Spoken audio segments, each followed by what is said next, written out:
All right, so today we're all about getting you prepped for the dating world.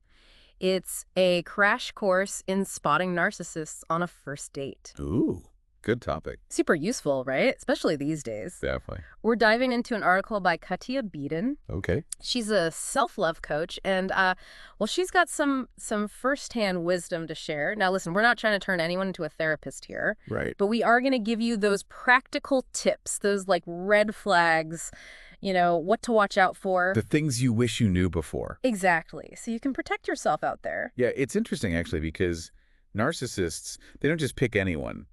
They're pretty strategic. Oh, so who are they drawn to then? Like, what's their type? They often go for vulnerable people, Mm-hmm. especially people with a lot of empathy. I've heard that before, actually. Like, you think about Sandra Brown's work, women who love psychopaths. Yeah, there's a lot of overlap there for sure. Big time. They're looking for like specific traits, the kind that make someone easier to manipulate, basically. And Beaton actually lists some of those traits. Oh, Tushy. Yeah, she talks about, like, the people pleasers, the ones who always see the best in everyone, loyal to a fault. Right. Any of that sound familiar? We've all been there, right? Yeah, totally. But it's not about blaming anyone. Okay. It's more about understanding how these individuals operate. Right, yeah, so you can be prepared. Exactly. It's like knowing the playbook before the game even starts, you know? Yeah, totally. And one of their favorite moves, love bombing.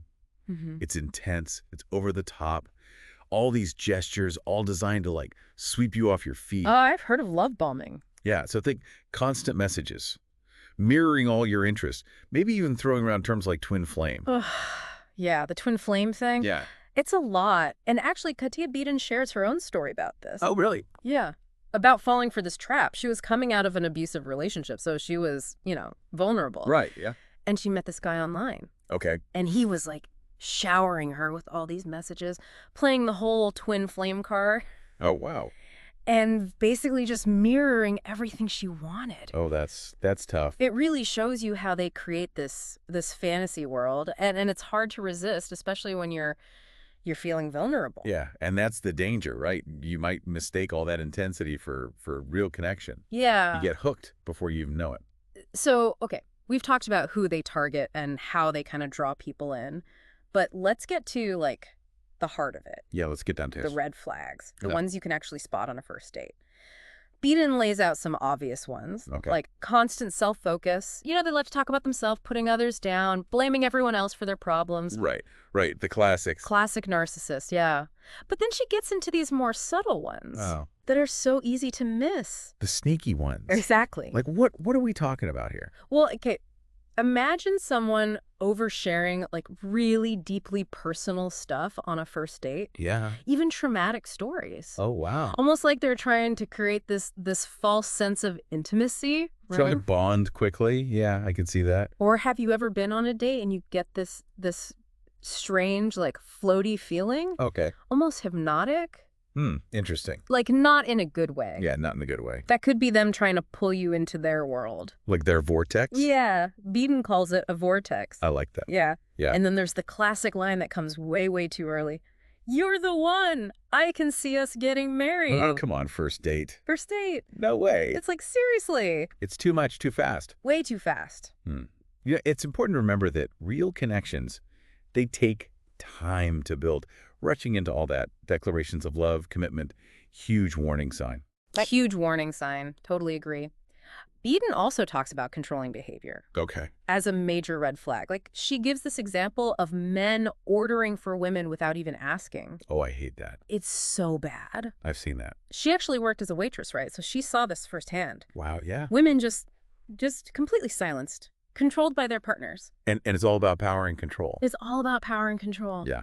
Now, this concept of mirroring is so fascinating to me. Mirroring. Yeah, it's basically how narcissists reflect your desires right back at you Okay. to create this illusion that you're soulmates. Oh, so they're like chameleons. Exactly. They pick up on everything, your interests, your values, even your insecurities, and then boom, they morph into this like seemingly perfect image of what you want. No wonder people fall for it. It's like custom made. Right. Yeah. And that's why that old saying is so true. If it seems too good to be true, it probably is. Have you ever felt that? Like you meet someone and they're too perfect, Hmm. too aligned with everything you want. Right. That is a major, major warning It's a sign. big red flag. Big red flag. It's like they're reading from a script that you didn't even know you wrote. Exactly. Okay, but the red flags, they don't start at the first date, right? No, no, no, of course not. There are definitely things to watch for as the relationship goes on, progresses. Okay, so like what are we watching for? Well, Beaton talks about this backstory tactic, Okay. which I find is particularly manipulative. Okay, so what's the backstory tactic? It's how they use stories of their past relationships to try to, like, influence your behavior. Hmm. They might constantly bring up how their ex was crazy or controlling. Oh, so they're setting the stage. Exactly. Subtly setting the stage for you to, like, overcompensate, avoid any behavior that might upset them. So you're walking on eggshells. Yes. Yeah. They create this dynamic where you're constantly worried about triggering their past traumas, which means they get to control the whole relationship. It's so manipulative. It really is. Beaton actually shares an example from her own life. Oh, does she? Yeah, her ex would always bring up his ex-wife's anger issues to like keep her in line Wow. and avoid confrontation. Just to control her. It's wild. It is. And this highlights how important it is to recognize these patterns Mm-hmm. and to set boundaries early on, like really early on. Boundaries, boundaries, boundaries. Because remember, saying no to a narcissist, Mm. that is a huge act of self-respect. You're basically saying yes to yourself. It's about valuing yourself enough to walk away from anything that doesn't feel right. Exactly. And this is where Beaton's message about ditching the whole nice girl conditioning really comes in. Yeah, that's so important. It's about recognizing those societal expectations, Mm-hmm. especially for women, that pressure us to be agreeable, to prioritize everyone else's needs. And to avoid rocking the boat, right? Always avoid rocking the boat. And that can make us so vulnerable to narcissistic abuse because they prey on that, the people who are less likely to assert themselves. The ones who just want to keep things like calm and peaceful. Yeah, Yeah, and they'll tolerate bad behavior just to keep the peace. absolutely. So how do we break free from this nice girl trap? Yeah, how do we actually do that? How do we reclaim our power and start living like authentically? We'll dig into all of that in the next part of our deep dive. Okay, so we talked about those red flags, but how do we actually set boundaries, like in real life? What does that even look like? That's where, tuning into your intuition is so important. Okay, but how do you know? Like, how do you separate intuition from just like regular first date jitters? Yeah, that's a good point. Think about it this way. How do you feel around this person? Do you feel safe, respected? Or is there this, like, unease, this sense that you're walking on eggshells all the time? Oh, you mean like that vortex feeling Beaton was talking about? Yeah, exactly. That hypnotic, but not in a good way kind of vibe. Right, right. If something feels off, trust it. Don't brush it aside like, oh, I'm just being too sensitive. Your intuition's there to protect you. Okay, so let's say you're on that first date, right? And things start getting weird. Maybe they're oversharing about like a super traumatic past, or it's, you're the one, we're getting married day one. Oh, gosh, yeah. How do you actually like set a boundary in that moment? Well, you can try to, like, gently steer the conversation. Yeah. If they're oversharing, you could say something like, that's really personal, and I'm not sure I'm comfortable going into that much detail on a first date. Okay. Or if it's the, instant marriage declaration, you could try, it's flattering you think so highly of me, but let's just, enjoy getting to know each other first. I see what you're doing. It's direct, but it's also like respectful, right? You're not accusing them of anything. You're just stating your need. Exactly. But remember, a narcissist, they might not take those boundaries well. Oh, right. They might try guilt trips, manipulation, even anger. Oh. And that in itself, well, that tells you something. It's almost like their reaction to boundaries is a boundary in itself. Does that make sense? It absolutely does. They're showing you right then and there they don't respect your needs. Mm-hmm. And Beaton makes such a good point. Saying no to them, it's a huge yes to yourself. It's about valuing yourself enough to walk away from anything that just doesn't feel right. Exactly. Okay, but what about the red flags that maybe aren't so obvious on a first date? How do we protect ourselves as things, progress? Good question. It's one thing to spot the over-the-top stuff, but what about those more, like, subtle patterns? This is where paying attention to how they consistently behave becomes so important. Okay. Do they often dismiss your feelings? Do they try to control your actions, Uh, manipulate you into doing things you're not comfortable with? like that example Beaton gave about her ex always bringing up his ex-wife's, what were they, anger issues? Yeah, yeah, exactly. Classic manipulation tactic to keep you walking on eggshells. If you start to see those patterns, it's time to call them out. Say something like, I've noticed you often dismiss my feelings when I try to talk about things that are important to me, or I don't feel comfortable when you try to control my decisions. I need you to respect my autonomy. And again, if they react badly to that, that's a huge warning sign, right? Absolutely. Healthy relationships are built on open communication, compromise, respect. If they just refuse to engage in that way, you seriously need to reconsider the relationship. Beaton talks about how narcissists often target people who are like really empathetic, the people pleasers. It's almost like they prey on those who are more likely to, put others' needs before their own. Yeah, that's such an important point. If you constantly find yourself putting everyone else first, working on building your self-esteem, asserting your needs, it's essential.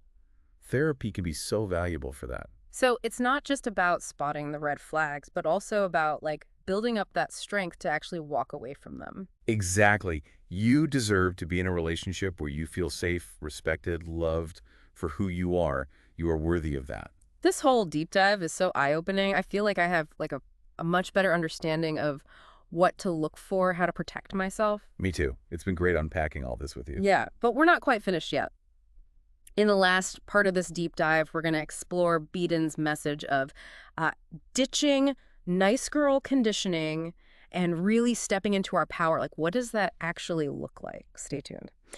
So we've talked about red flags, we've talked about setting boundaries, but Katia Beaton, she takes it a step further. She talks about ditching like this whole nice girl conditioning Yeah. and really embracing our power. That's where things get like really interesting. Yeah, it's fascinating how like societal expectations, especially for women, can actually make us more vulnerable. Totally. We're often taught to be agreeable, put everyone else's needs first, avoid confrontation at all costs. It's like we're raised to be these nice girls who never rock the boat, even when our own needs are being totally ignored. Right, or our boundaries are being crossed. Exactly. And Beaton actually calls this nice girl conditioning a form of like self-abandonment, where we silence our own voices just to please others. And that's a dangerous pattern, not just in dating, but in life in general. Oh, absolutely. When we constantly abandon ourselves, our self-esteem takes a hit, and we become magnets for unhealthy dynamics. So how do we actually break free from this nice girl trap? Like, what can we do? Right. How do we reclaim our power and start living authentically? Yeah. Well, I think awareness is the first step. Okay. We need to recognize those ingrained beliefs, those patterns that keep us playing small. Mm-hmm. Pay attention to those moments when you feel that urge to silence yourself, to Right. people pleaser, or to just tolerate something that doesn't feel right. Like that gut feeling. Exactly. Yeah. And Beaton, she suggests asking ourselves some pretty powerful questions. Okay, like what? She says, what actions, activities, places, or people leave me feeling energized and excited, and what drains my energy? What leaves me feeling depleted? Ooh, I like that. Right. Those are good questions. They can be so revealing. They help us figure out what truly aligns with our values and what's just like sucking the life out of us. So you figure that out, and then what? Well, once we have that clarity, then we can start making choices that actually honor our true selves. Okay. Saying no to things that don't serve us, setting boundaries with people who drain our energy, putting our well-being first, pursuing our passions. It's like shifting from a place of fear and obligation to a place of like empowerment Yes, and self-love. and self-love. It's about recognizing that we have the right to choose what we allow into our lives. Beaton puts it so perfectly. She says, saying no to a narcissist or a rude date is saying a big, fat, juicy yes to yourself. I love that. It's about choosing self-respect over people-pleasing, Yes. authenticity over playing a role. Exactly. And that's the key, right? Yeah. To breaking free from those toxic patterns. Yeah. And creating relationships that truly nourish our souls. The ones where we feel seen, heard, valued. For who we truly are. Exactly. So as we wrap up this deep dive, I want to leave you with this question. Now that you've learned these red flags, these strategies for setting boundaries, what are you going to do differently in your dating life? Yeah. How will you embrace your power? And choose you. Remember, this journey of self-discovery, this empowerment, it doesn't end here. Keep exploring, keep learning, and keep choosing you. Absolutely. And if you want to go even deeper into this, definitely check out Katya Beaton's full article. It's on Medium. It's so good. Yeah, full of even more insights and practical tips. Thanks for joining us on this deep dive. Until next time, take care. Bye, everyone.